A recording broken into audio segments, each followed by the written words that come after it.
Hello and welcome back to the Scottish Mountain Man channel. I hope you're ready for an adventure, because this one is going to be awesome.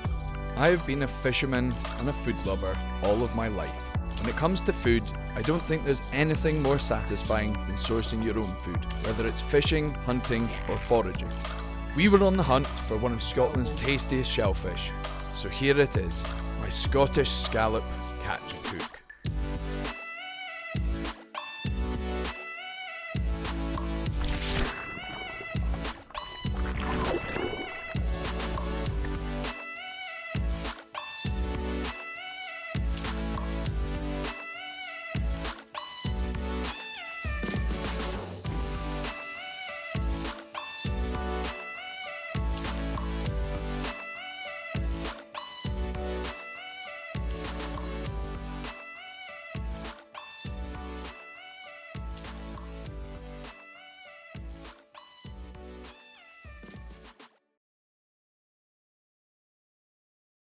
Our day began in a sheltered corner of the Assynt coastline. Donald and I had travelled north in his partially converted camper van to meet up with Ali for an adventure. The plan was to launch Ali's boat and head for one of Ali's top secret scallop spots. We were all excited to see if we could pull this off, so we wasted no time in getting to the scallop beds.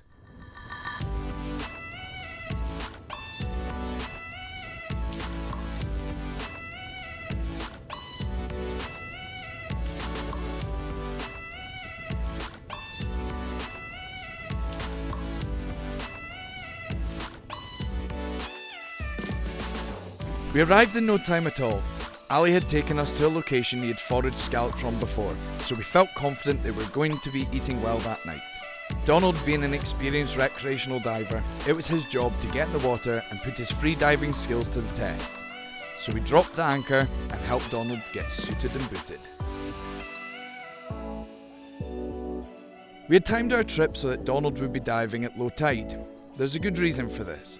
Not only were the scallops closer to the surface of the water, but at low tide there is no current, making it easier to control your dives, and it also allows the water to settle, improving the visibility.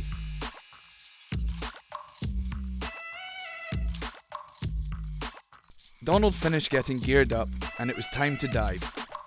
If you ever have the opportunity to explore underwater on the west coast of Scotland, I urge you to give it a try.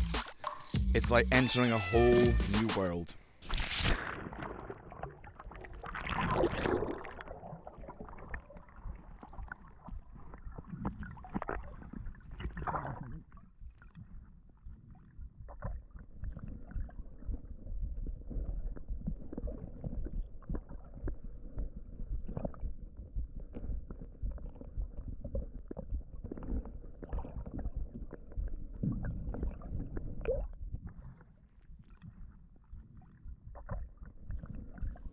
We handed Donald his diving gaff and he set off. We expected Donald would have to search around for a while trying to locate the scallops. He got about 6 metres away from the boat and he made his first dive. And he immediately resurfaced with the first scallop.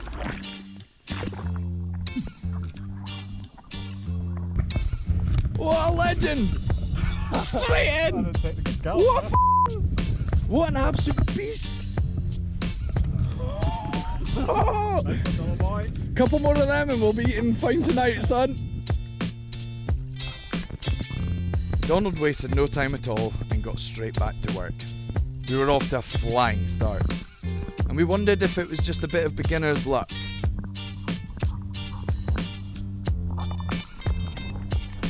But as Donald kept diving, the scallops just kept coming.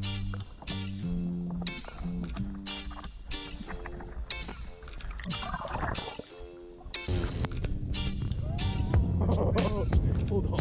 Wait, it's spitting. Look at that. This is Donald MacLeod. He's one of the original Isle of Skye MacLeods. This is why he's so waterborne. His clan ancestors have been doing this for centuries. The local seals, otters and crabs also have a taste for scallop, and they love to eat them. leaving the empty shells wherever they find them, so occasionally Donald would be fooled into picking up an empty shell. Not that it bothered any of us, as we were having a great time.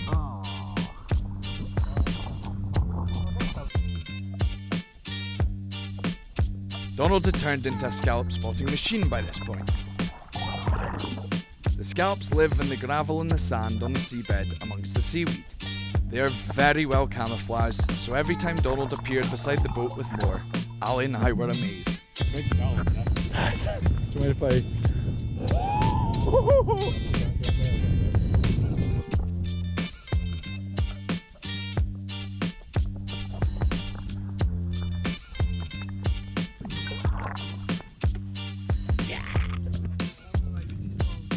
Well, Wolf. No, they're sweet, Donald. Happy days, man.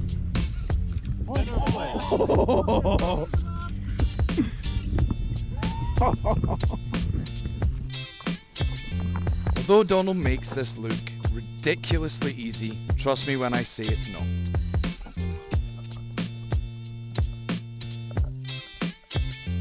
Free diving is hard work, and after half an hour in the water, Donald was ready for a rest.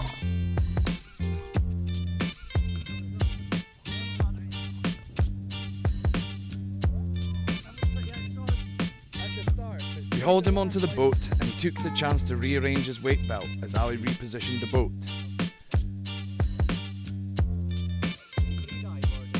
I, however, was busy admiring our catch so far. And with the success of our foraging, it wasn't long before Donald was back in the water, doing what he does best.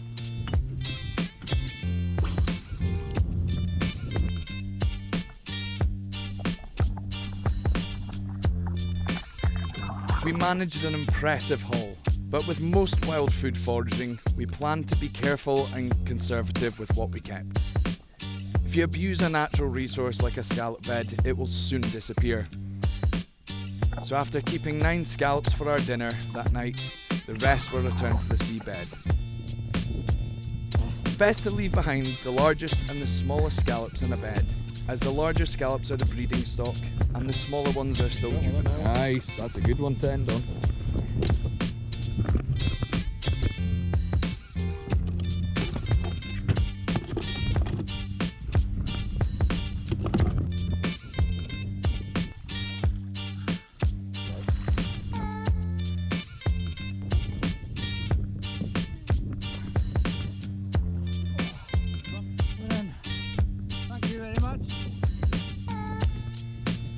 There was an incredible buzz between us on the boat as we left the scallop beds behind us. We had achieved exactly what we came here to do.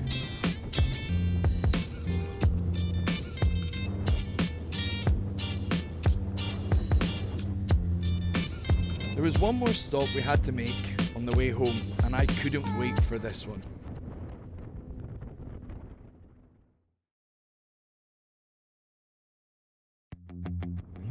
Ali has a few creels in the water, and we were going to pull them up and check them for lobsters. Creels, also known as lobster pots, are specifically designed traps for crabs and lobsters. But as I have learned fishing with my own creels in years gone by, you often find unusual and unexpected catches, and this occasion was no different. As we began to pull the creels in, we came across a scorpionfish, a small bottom-dwelling fish with poisonous spines on its back. Not something you'd ever want to step on.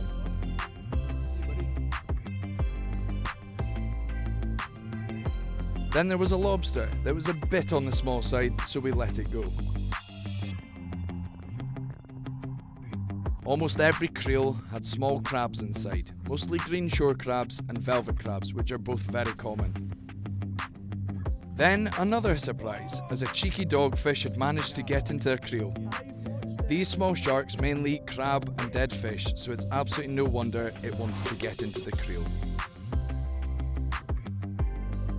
With all the creels lifted, checked and reset, it was time to get the boat out of the water. Donald and myself would now head off in the van to find somewhere to park up and start getting the scallops prepared, whilst Ali put the boat away.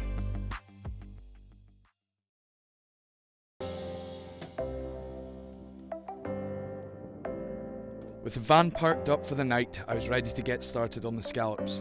This can be a tricky business, and to anyone watching this video considering giving it a go, you really need to be careful. Some basic knife skills will definitely help you. There's a variety of techniques to opening scallop shells, but when they are this fresh, I find it the most challenging, as they still have the ability to open and close their own shell.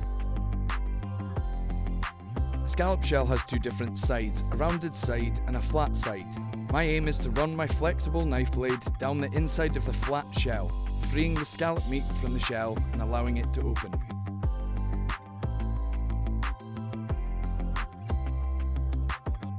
Once open, the next step is to free the contents and separate the soft white meat from the skirt.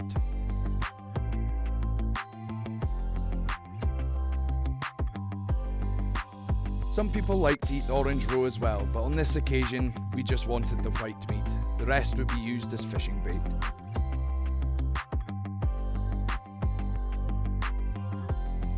It didn't take long to have all the scallops prepared. We wanted to eat them within an hour of leaving the water, because with shellfish, the fresher the better. So we lit the fire and we waited for Ali.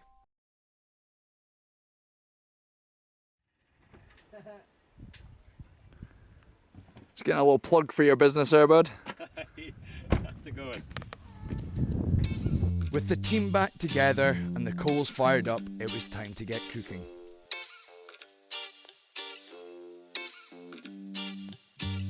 I started by charring a couple of whole shallots and a bunch of asparagus. I'd cleaned and burnt a couple of the shells to serve the scallops in because it looks incredible. I filled the shells with baby jam lettuce and a few slices of the charred shallot, then seasoned with a mustard dressing. The scallops were to be cooked last, as they must be served immediately. I started by using a frying pan, with the hopes of getting a nice even cooking across the scallops, but they need to be cooked quick. If not, scallops end up losing their flavour and developing a rubbery texture. As soon as the scallops were in the pan, I realised there was not enough heat, and we had worked far too hard to risk ruining this meal, so I very quickly changed my plan and put them directly above the coals.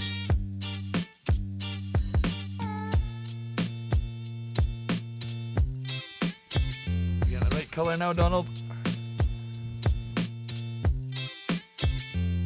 The scallops cooked in a couple minutes and it was time to serve them to the boys. A quick garnish with some smoked parmaham and a slice of lemon, and this masterpiece was complete.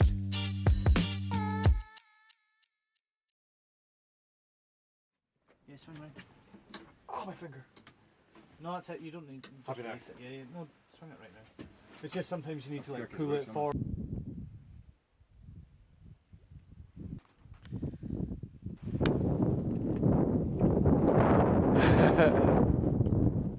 Is that good? Yes, I got the eye look. It was smiles all round and the lads seemed to love the scallops. I even impressed myself a little bit and I can't wait for the next time we get to do this again. We sat down and enjoyed our scallops. It was so satisfying to know that our team effort had literally put food on our table. Maybe it's just my imagination, but I swear food tastes better when you go out into nature and get it yourself. It's days like this that I live for. An amazing adventure in a beautiful part of the world with some of the best people I know. I hope you've enjoyed joining me on this adventure. If you've enjoyed this video, give it a like and subscribe to the channel to see my next adventure. But for now, take it easy and tight lines. I'll be honest, it's not often I surprise myself at my own cooking. Shut the f*** up, you do it all the time.